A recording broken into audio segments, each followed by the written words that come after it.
Para seguir en esta ronda de conferencias, tenemos también el honor de presentar al doctor Salvador Peña, también conocido por ustedes muy bien.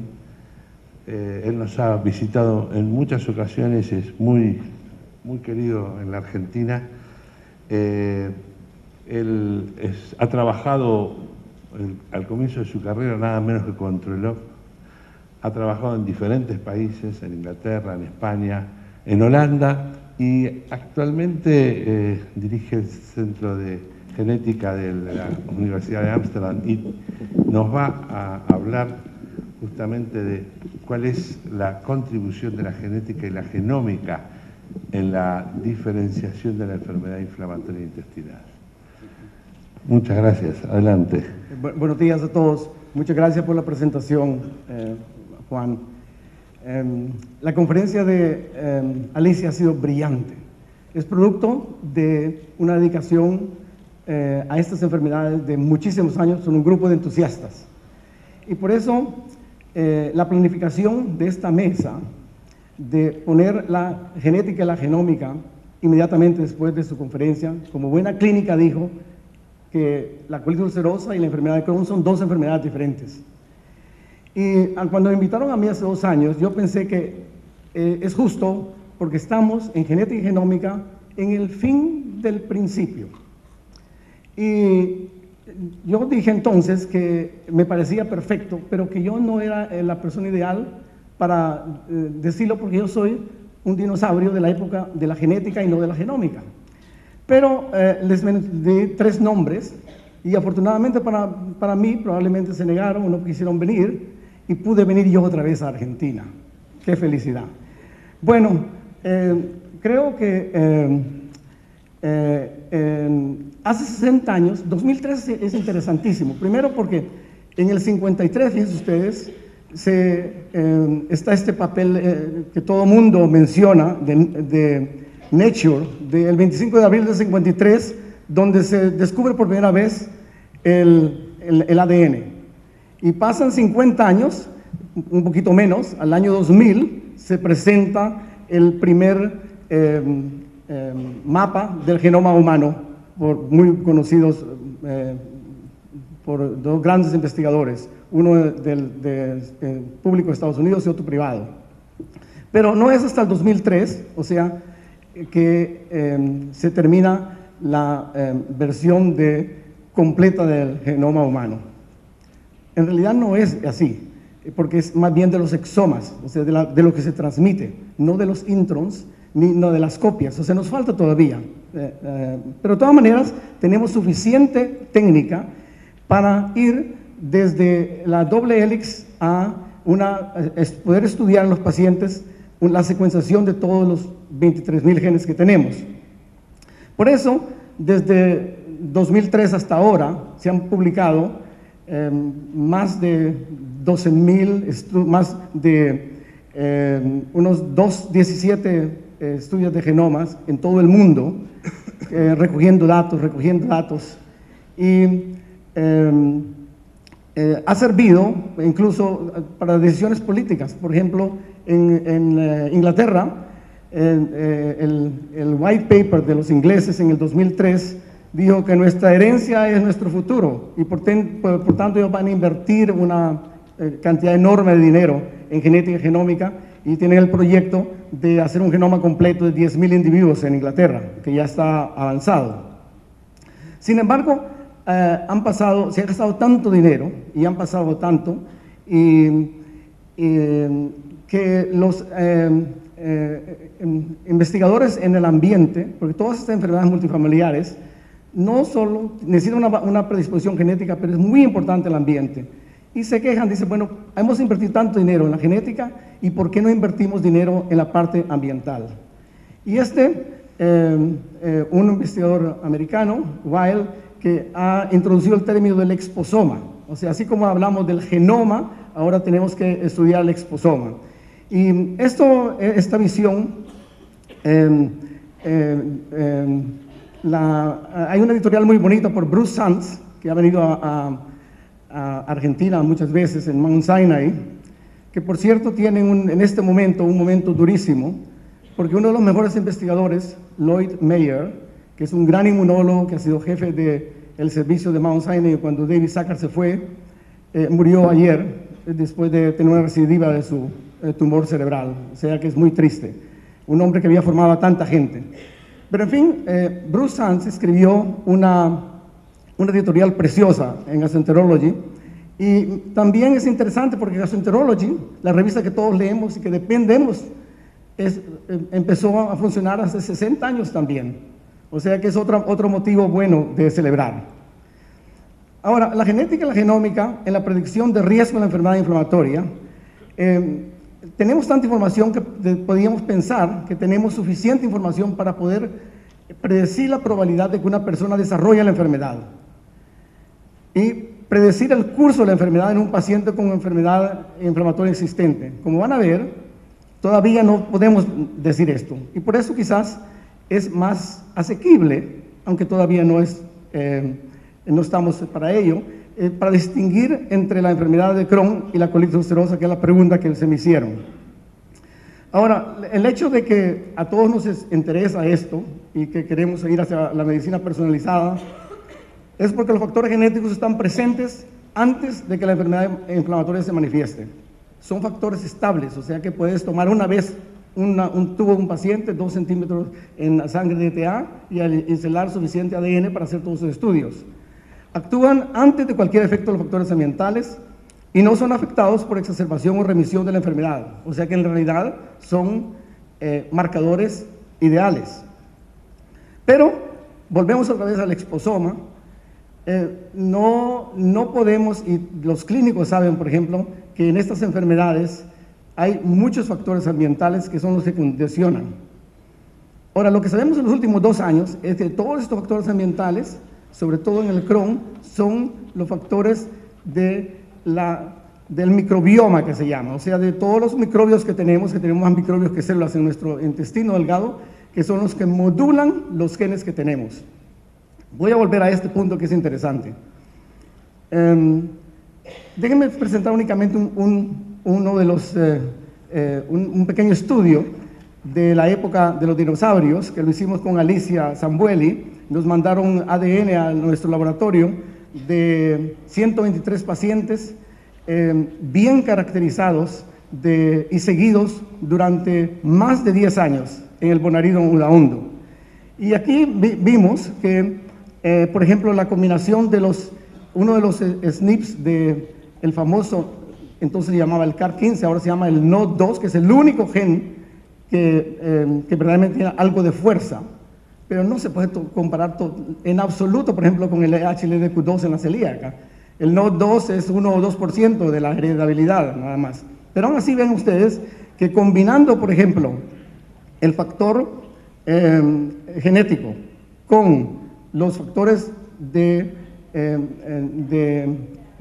tipaje de los microbios, como son el ASCA y el OMP, podía ya dividir sus pacientes en los que van a progresar de la B2 a la B3, o sea, la clasificación de Montreal, que es que los pacientes que tienen una estenosis, luego van a tener en menos de 5 años van a tener una perforación, una fístula interna, o sea, es una complicación grave.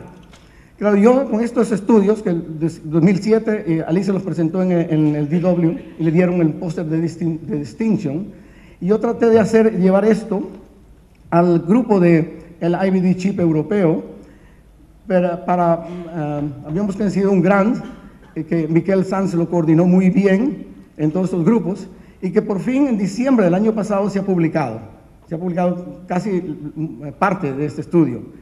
En diciembre del año pasado se publicó este estudio de los europeos, se publicó este estudio de los franceses, que han hecho también seguimiento. Lo que se caracterizó el estudio que es diferente del Human Genoma es que en estos estudios se ha puesto todos los datos de seguimiento de los pacientes. Ahora, no pudimos hacer lo que hicimos así con Alicia aquí en Buenos Aires, porque no todos los grupos tenían serología de todos los anticuerpos, o sea que era imposible hacerlo. De todas maneras, fíjense ustedes que este estudio enorme de más de 1.500 pacientes encuentra que de todos los genes, por ejemplo, son muy pocos en realidad los que pueden influenciar la clínica, y entre ellos el famoso NOD2, el JAK2, que es un gen nuevo, que los hematólogos lo conocen más que los gastroenterólogos, pero estos dos genes por lo menos definen muy bien el ileón terminal. Y tratando de poner la información que tenemos del estudio de los europeos del IBD chip con el estudio de los franceses, vean ustedes, por ejemplo, que en esta clasificación de fenotipos de la enfermedad de Crohn, por ejemplo, el NOD2 es un marcador de 1.90, el HLDQ en la celíaca es de 40%, o sea que no se puede comparar, pero es estadísticamente significativo. Luego, en el ileocolon, el JAK2 y la interleuquina 23. Luego, el NOD2 con el JAK2 para el fenotipo de estenosis, y el penetrante, otro gen nuevo que hay que es relacionado con la autofagia. En la clínica, se estudiaron todos estos factores: la clínica, los signos clínicos, la cirugía, la prognosis. 798 pacientes, o sea, un poco menos que los del IBD chip de los franceses, pero encuentran lo mismo, o sea, estos genes definen el Crohn con el NOD y con los genes que reconocen, son sensores de microbios, y a la colitis ulcerosa como una enfermedad de permeabilidad. Pero a pesar de todo esto, en este momento no recomiendan determinar el genotipo de estos polimorfismos, estudiar en la práctica clínica, porque es muy caro todavía y por otros motivos que vamos a ver enseguida. Yo creo que después de estos estudios, y a la vez de que estaban yendo estos estudios, el 2009, se reunieron todos estos investigadores de todo el mundo. Falta aquí en Latinoamérica, menos mal que en México y ahora hay también en Buenos Aires el grupo que están estudiando genómica, pero vean la cantidad enorme de casos que se han podido unir para poder estudiar ahora lo que se llama todos los exomas. Pero en el último estudio que se ha hecho, se han visualizado que hay 163 genes que son los que codifican la enfermedad inflamatoria intestinal. Y vean ustedes que hay una diferencia entre la colitis ulcerosa y la enfermedad de Crohn. Ahora, los críticos de los grandes proyectos de genómica han dicho que esto es un trabajo intensivo. Necesitas una cantidad de conocimiento de matemáticas, de estadística, necesitas una cantidad de miles de pacientes. Entonces, además no está impulsado por hipótesis, y que equivale a un poco más que la filatelia molecular. Pero, claro, yo creo que lo más importante es saber de que, a pesar de que hablamos de estudios del genoma humano, hay un estudio que acaba de salir recientemente en American Journal of Human Genetics, en donde los estadísticos y del punto teórico han estudiado qué pasa si nosotros estudiamos no solo los genes escogidos, seleccionados por los investigadores, sino todos los genes que sabemos. Entonces, a medida que vamos añadiendo genes, se encuentra una predicción mucho mejor. Lo cual quiere decir que en los años que vienen, que ahora se va a estudiar no solo el exoma, sino también otras variedades de la genética, como son el número de copias de un gen. También hay ya se sabe, por ejemplo, que hay muchísimos genes donde hay muchas copias, que tenemos ese defecto también. O sea que, por eso he dicho al principio que estamos al principio del fin, porque la parte primera está finalizada, se ha publicado, es impresionante la cantidad, ha sido muy difícil, me ha pasado como 2 meses tratando de concretar de 10 estudios fundamentales. En los que quieran meterse en esto, les doy casi todos esos estudios están online y son fáciles de bajarlos, son difíciles de leerlos y después mucho más interpretarlos. Pero vean ustedes que, por ejemplo, los genes comunes entre la enfermedad de Crohn y la colitis ulcerosa son 110. Pero si trata de comprender, yo creo que esa es la mayor contribución de la genética y la genómica, es ¿Cómo puedes comprender esto? Y es lo que la gran contribución es en la patogenia de estas enfermedades, son en las vías del control de la inflamación. Y así ven ustedes, por ejemplo, cómo hay defectos en el procesamiento de antígenos intracelulares, en la autofagia, en ambas enfermedades, pero por supuesto muchísimo más en el Crohn. Y lo más curioso es en la regulación TH17. Durante años pensamos que el TH1 y el TH2 era lo más importante, y gracias a esta visión inmunológica de los 90 se descubrió el anti-TNF-alfa, y vean ustedes lo que se ha conseguido.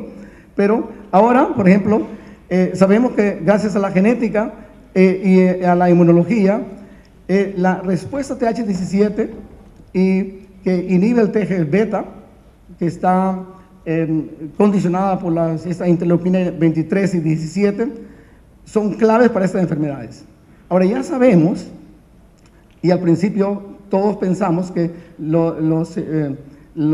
iban a haber estudios de anticuerpos monoclonales contra este TH17, pero han fracasado en la enfermedad de Crohn. ¿Y por qué? Porque ahora sabemos que en los modelos de autoinmunidad, o sea, hay diferentes células que producen 17, y entonces en los clinical trials no son efectivos en el Crohn, pero sí en la esclerosis múltiple y en la psoriasis, y son efectivos, por ejemplo, en la espondilitis anquilopoiética.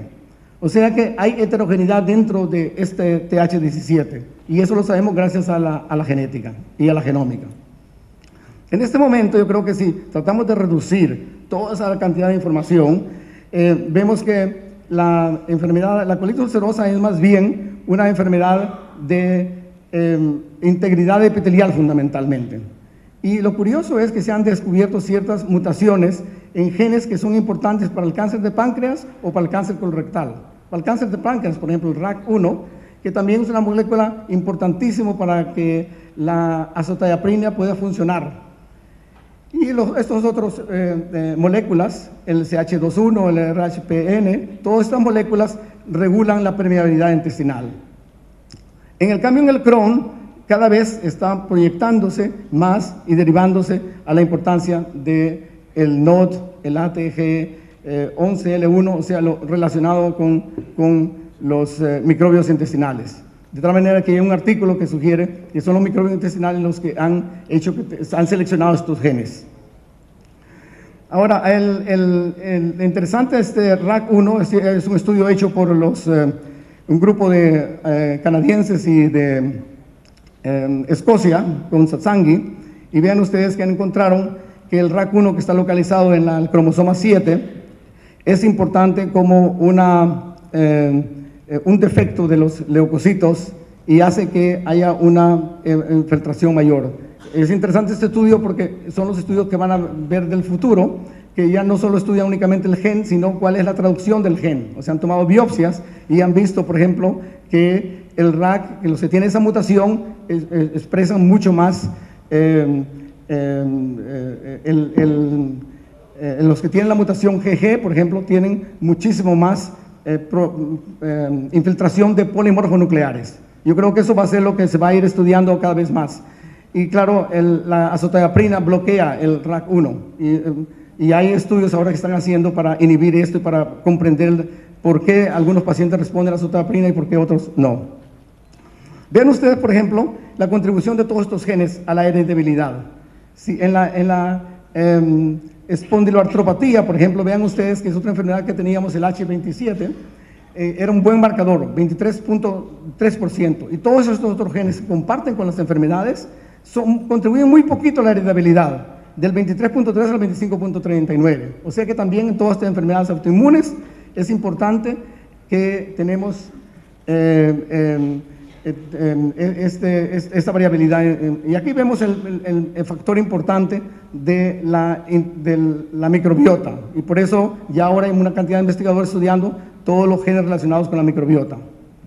Esto es simplemente un estudio que enseña que hay muchos genes compartidos con enfermedades autoinmunes, y por eso vemos que en la clínica hay pacientes que tienen psoriasis o espondilitis anquilopoiética o crónico colitis ulcerosa.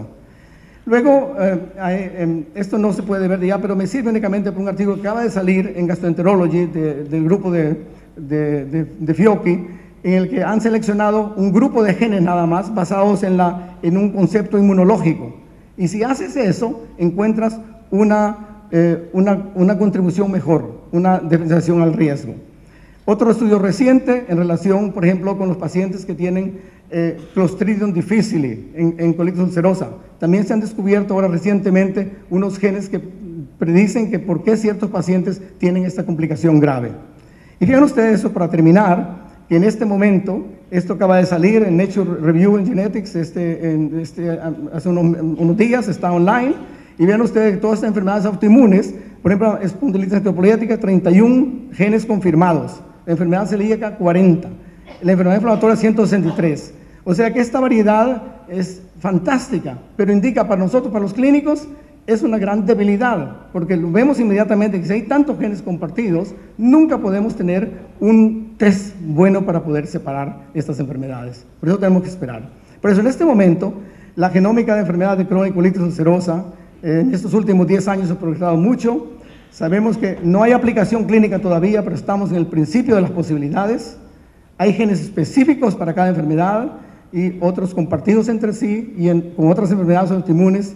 Y lo más importante que hemos aprendido es que tiene una gran repercusión en la patogenia y esperamos que esto va a ayudar a desarrollar terapias más focalizadas. Muchas gracias.